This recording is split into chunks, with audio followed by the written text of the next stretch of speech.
Good afternoon, everybody, and welcome to the WBC LinkedIn Live series, WBC Faster Together. We are so happy to have you here. For those of you who have not met us, the Women Business Collaborative is an unprecedented alliance of over 52 women business organizations collaborating to achieve equal position, pay, and power for all businesswomen.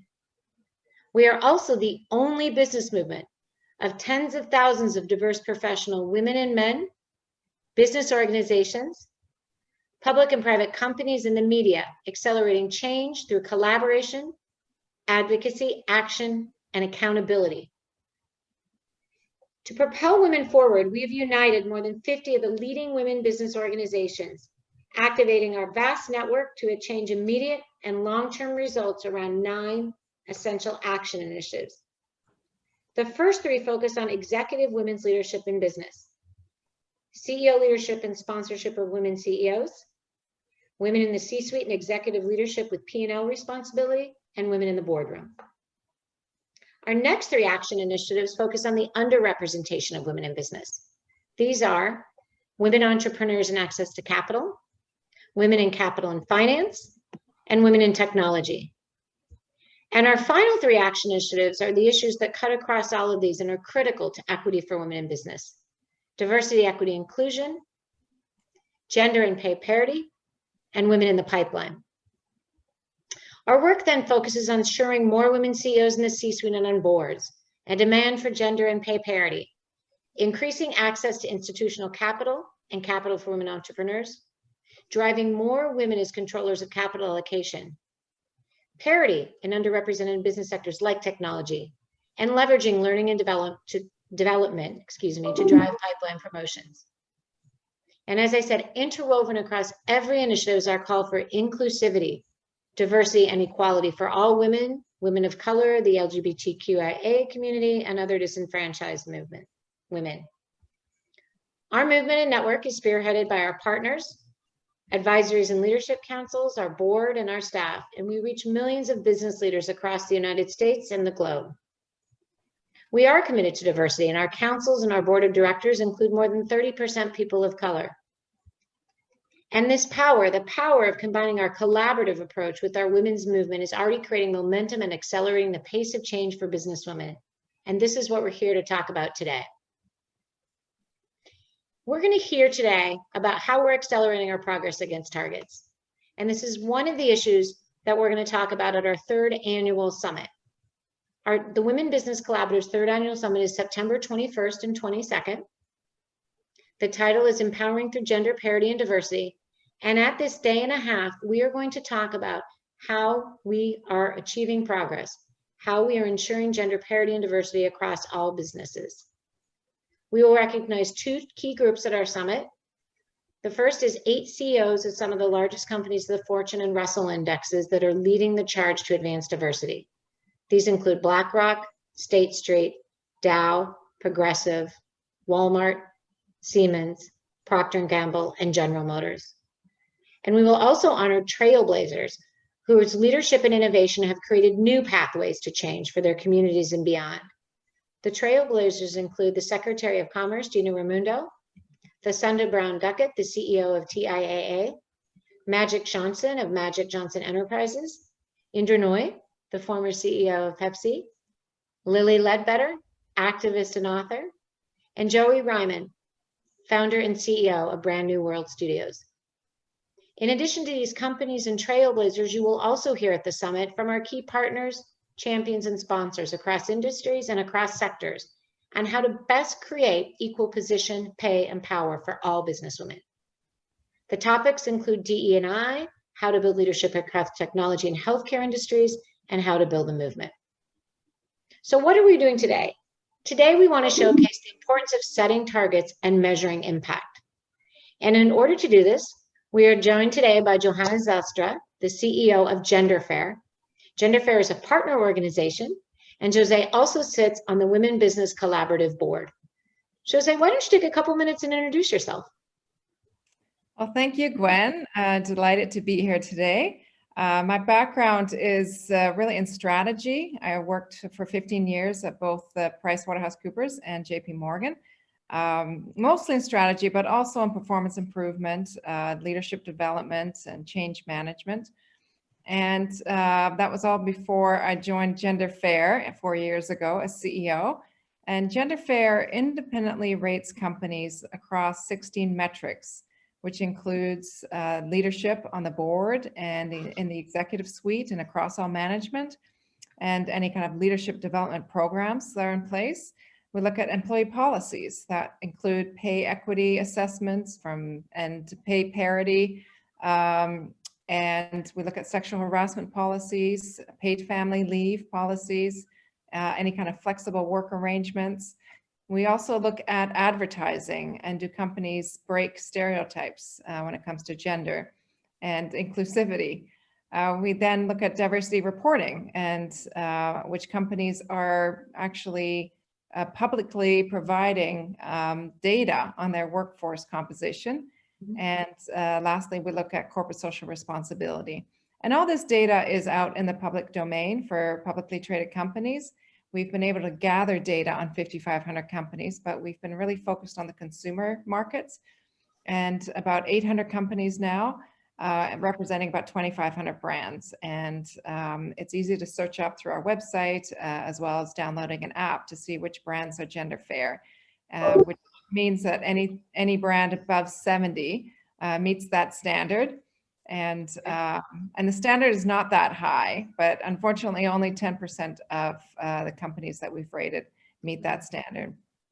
And GenderFair is just thrilled to be part of the WBC as one of the 52 partner organizations, and having a voice on the board has been a great honor as well. So we're very excited to be part of WBC and very much aligned to the 9 action initiatives that are part of the WBC. Yeah, the metrics and the transparency is critical. And so I want to start off with that big question of sort of how are we doing with the progress against targets? The WBC has the Women CEO in America report, and we've watched the number of women CEOs grow from under 7% to over 8%. What do you see? And do you think the trends are positive, not just in the CEO, but across the C-suite? Well, as of March 2021, the number of female CEOs at the Fortune 500 companies is around 8.4%, and less than 1% of those are, female CEOs are women of color. But we most recently saw the CEOs of TIAA and Walgreens being both women of color, which is very exciting news. But what we also found is through one of our partner organizations, DDI, is that more than half the organizations do not assess any single female candidate when assessing for the next CEO. And that's a recent report that just came out. And that study drew data from 55,000 executive assessments, including 1,100 CEO candidates over a period of a decade. So that's disappointing news, although we are making headway at the board level and as well. So increasing obviously the number of women CEOs is important, and that's why WBC partner organizations are so committed to that cause, with emphasis obviously on female women of color on the board and in the executive suite. We've got clear goals through WBC to make this happen, including 15% of the Fortune 500 and S&P 500 to be female CEOs by 2025 and 20% by 2030. 10% of female CEOs to be women of color by 2025. And women constituting 20% of those being considered for CEO roles by 2025 and 30% by 2030. So we have aggressive targets. We think, through the partnership organizations as well as the over 300 corporate advisors, we can certainly achieve that. And, the WBC does a great job featuring many of these CEOs in monthly roundtables.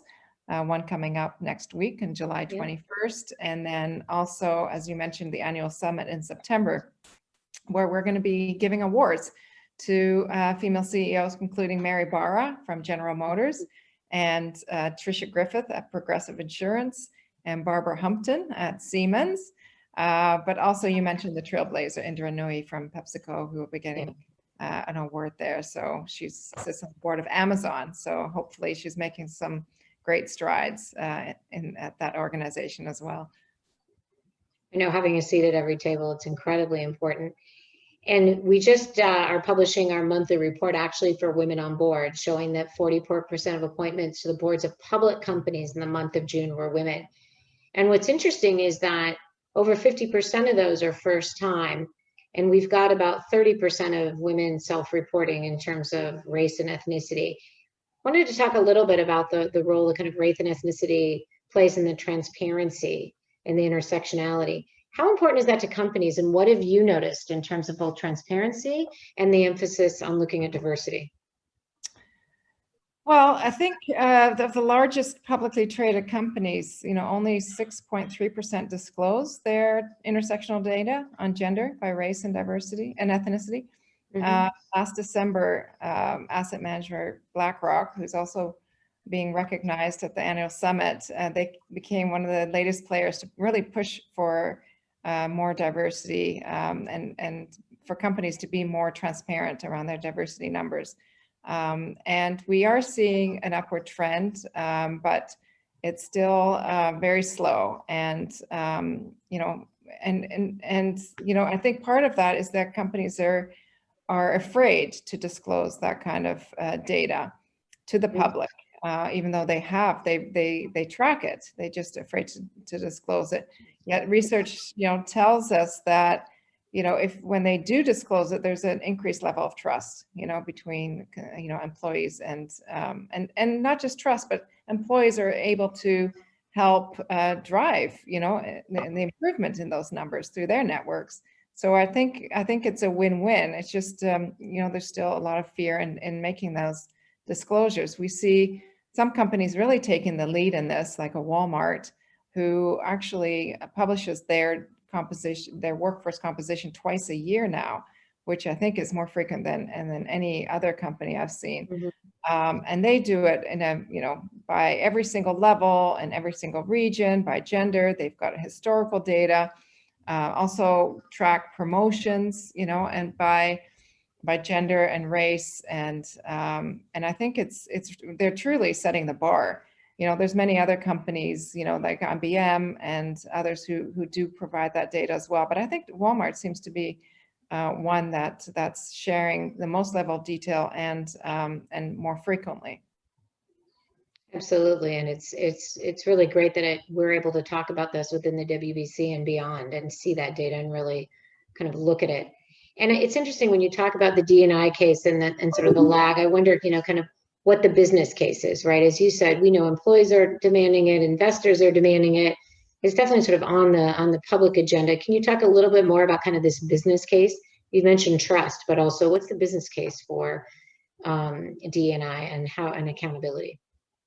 Well, there's no lack of evidence and research, about why D&I in the workplace is beneficial to the bottom line.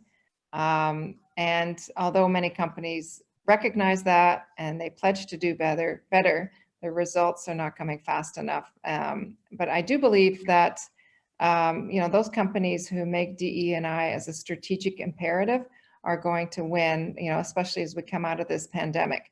We've done a ton of research, around consumers, employees, and investors, what they care about, and that they will shop and work and invest their values, especially the younger generation. And we just did a study of 2,400 Americans to see how much they care about this, and if they would actually make changes when it comes to their buying behavior.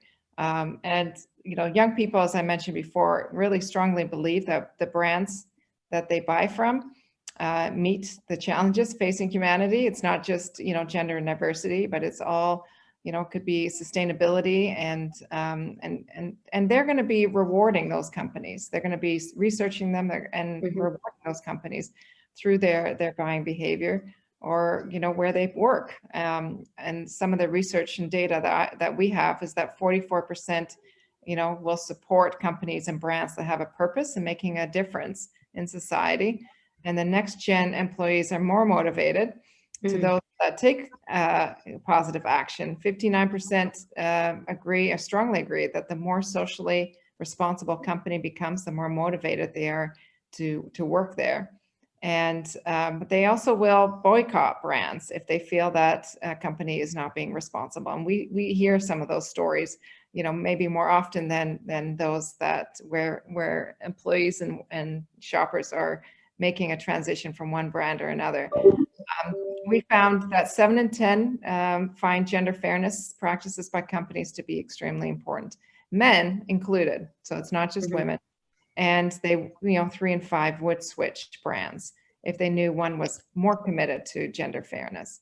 So those are some good news. And I think, companies that are, aligned with those values, I think we'll see a positive result. Yeah, it fits in with this kind of trends coming out of sort of the shareholder to stakeholder capitalism and looking at the idea of sort of companies of purpose and so forth, which I think is interesting.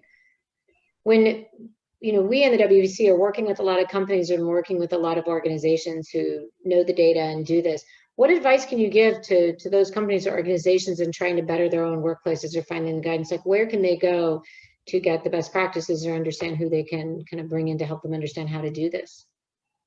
Well, I would recommend that, companies just, take a real good look at their own data and where they are, and then establish goals and targets for where they want to be, and hold, everybody in the organization accountable, especially the leadership, for those results, and be transparent, as I mentioned before.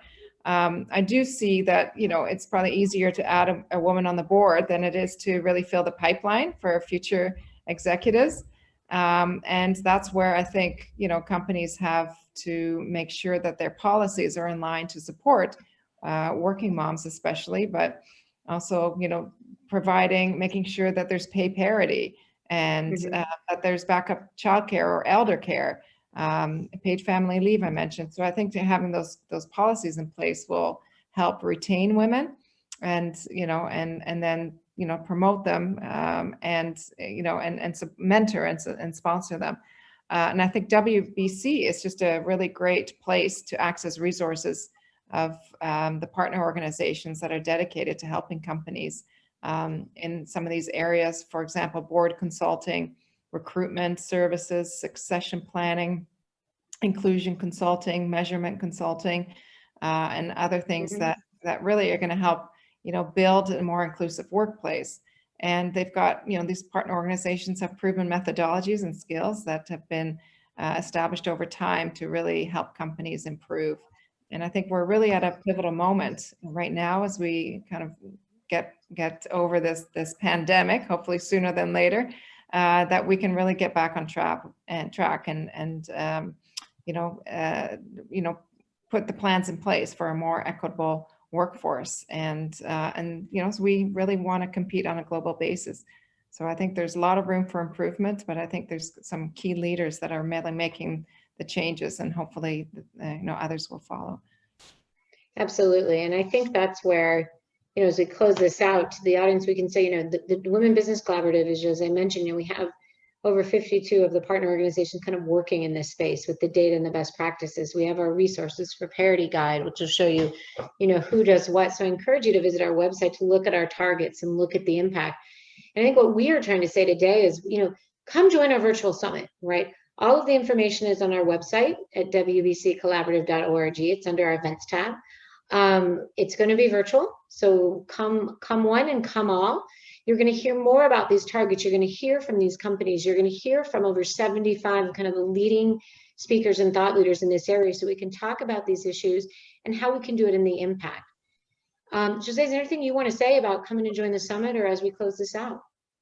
No, I'm really excited to be part of it and hear from these amazing CEOs and trailblazers, and really learn from the work that they've done, so that we can apply some of that learning to other organizations. But I'm very excited about it, and look forward to the 2-day event. Well, thank you. And thanks for giving us an insight into kind of some of the things we're going to hear, the work that GenderFair is doing, and kind of what we can look at in 2021 as we're kind of thinking through. That's all we have time for today. We'd like to thank everyone who joined us for our LinkedIn Live. Our next show next week is July 12th with Kip Wright and Barb Bruno talking about staffing the workforce of tomorrow. So please invite your followers and friends to join us. And please remember to register for the WBC Summit and keep up to date on the progress of the movement. Follow us on social media at WBC Collaborative on Twitter and LinkedIn. And have a great Thursday, and let's go forward faster together to achieve equity and parity in business. Thank you.